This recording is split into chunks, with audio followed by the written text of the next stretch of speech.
Hello, everyone. How are you? Happy Wednesday. Happy Empire Night. I'm in competition with Empire. I want to welcome you to eWomen Facebook Live. My name is Sonia Cato Howard. I am partnering up with Kimmy McNeese.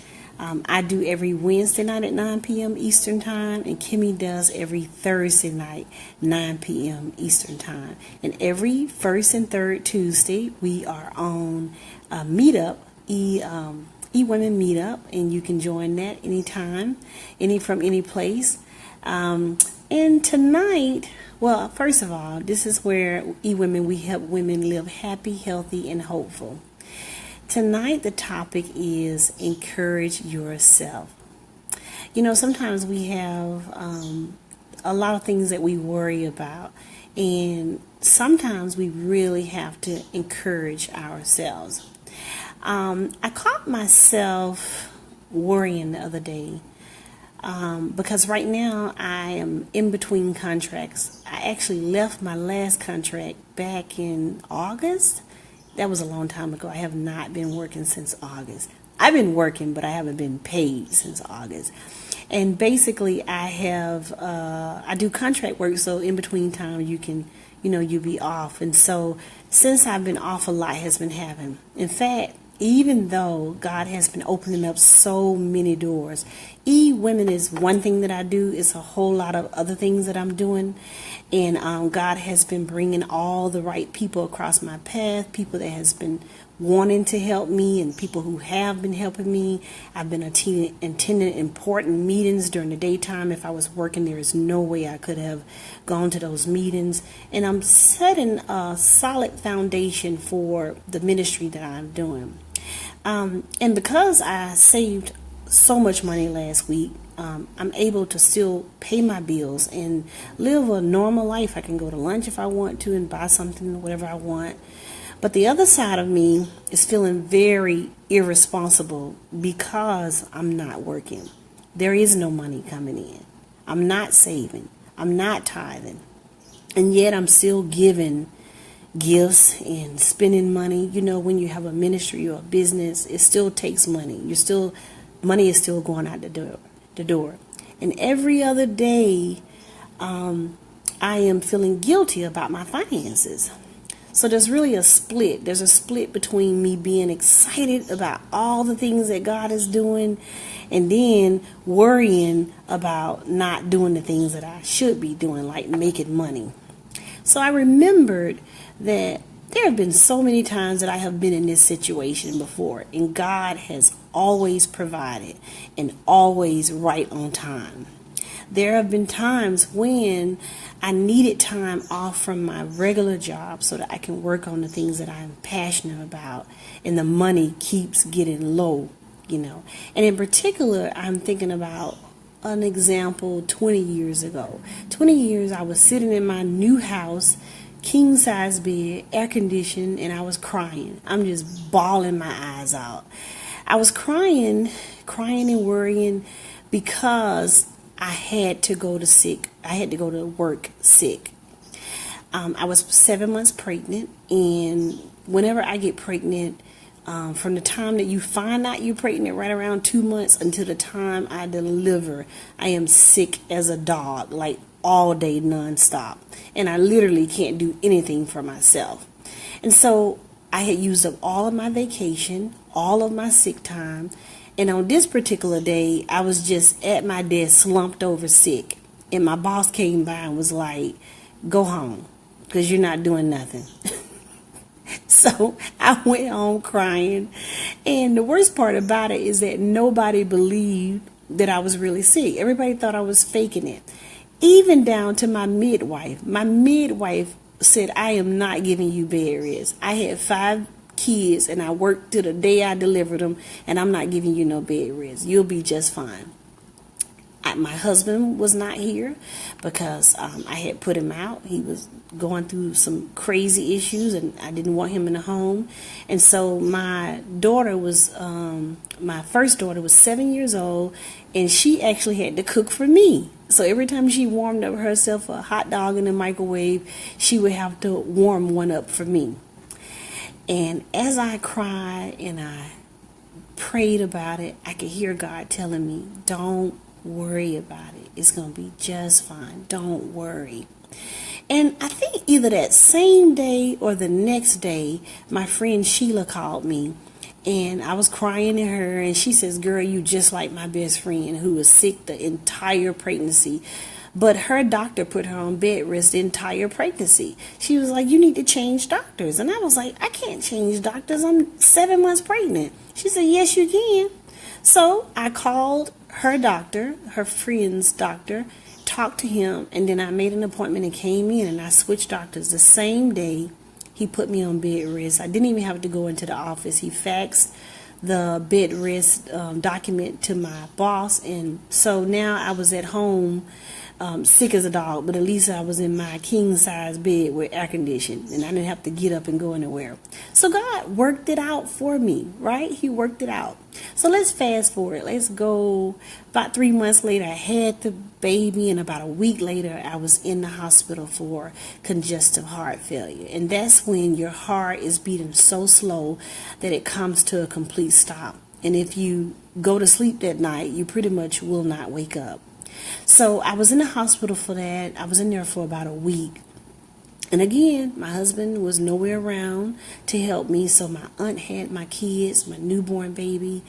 I returned home and I was still very weak and still just healing from the whole thing. And my job called me and they said, hey, you got to return back to work on 6 weeks because you have no more maternity leave and you used up all your short-term disability. And I said, but I'm still healing. I'm still weak. I still need time off. I need more time. And they say, hey, if you don't come back in 6 weeks, you might as well call yourself quitting. So I had to quit. And then I started crying and worrying all over again. You know, this was not the plan, right? I bought the big house. I bought my husband a truck, myself a truck, and we had the new baby on the way. That was not the plan. But my husband wasn't there, and I had all of these new bills, and there was no way I could afford it on my salary. My salary was about $30,000 at the time. And so I was talking to God and praying, and I was like, Lord, okay, if I can make at least $40,000, I could pay all the bills. But if I had about $45,000, I would have a little bit room where I could save a little. And so I could hear God in my spirit saying to me, don't worry. Don't worry. Everything is going to work out. Well, my mom had left me some money when she passed, so I was able to pay my bills. But nobody wants to go through all of their savings. Nobody wants to use up all the money. I needed money coming in. So about 3 or 4 months after I had the baby, I started feeling better and normal again. But like any new mom, you don't want to just drop your baby off at a daycare with strangers and their baby lay in the crib all day. And so around around 6 months, the baby was 6 months, I actually found an in-home daycare in my neighborhood. So I was very excited. And so now I started looking for work. I had heard about contract work, and I heard it was risky. And because, every time the contract is over, you have to find another job. It wasn't permanent, it wasn't stable, but it paid more money. And anytime you start talking about money, you got my attention. So I tried it. Well, in a couple of days, of applying to contract jobs, not only did I get a call, I got an interview, and the lady offered me a job right on the spot. So that next Monday, I was working. This contract, my first contract, paid $25 an hour, which is equivalent to about $50,000. So not only did God give me the 40, the 45, but he gave me the 50. So God had fixed my problem, just like he said he would. And now I could afford my bills on my own. I could save. And whenever things get bad now, I always remember that whenever I pray for and ask God for help, he always came through for me. I encourage myself that God is always there and that he is always listening and that I can always go to him. So the other day when I started to worrying about, Lord, when is the next contract going to come through? I need to be working. I have all this stuff that's great that I'm working on, but I need some money coming in. I started to pray. I started to pray, and God helped me to remember all the times that He had my back. I encouraged myself to keep going, to keep working on everything that God had given me to work on. So when you're worrying about your big problem, not having money, your kids, your husband, your job, whatever you're worrying about, you should also remember all the times that you worried in the past, but God came through for you. You should encourage yourself that you are not alone, and that God does care about your situation, and that it will get better. And of course, don't forget to ask God for help. I'm always saying that. At some point, we have to grow up. We can't be the same people that we were 2 years ago or 5 years ago. My ex always says you should not be asking for the same things that you prayed for 5 years ago or even 10 years ago. At some point, you should have matured. You should have worked on some things and should be praying for some new stuff. And don't forget, Satan always wants us to worry about that one thing that we don't have instead of all the wonderful things that God is giving us, all the things that He is doing for us. Like, maybe you have good health right now. Your kids are doing well. You do have a home. You do have a car. You do have a job. It's so many things to be grateful for, but we tend to think about that one thing and just fixate on it. And so I think that God wanted me to remember how far I've come. All the things that He's done for me over the 20 years of me in my bed crying. So the question is, what has He done for you in the last 20 years? I know He's done a lot. What has He done for you in the last year?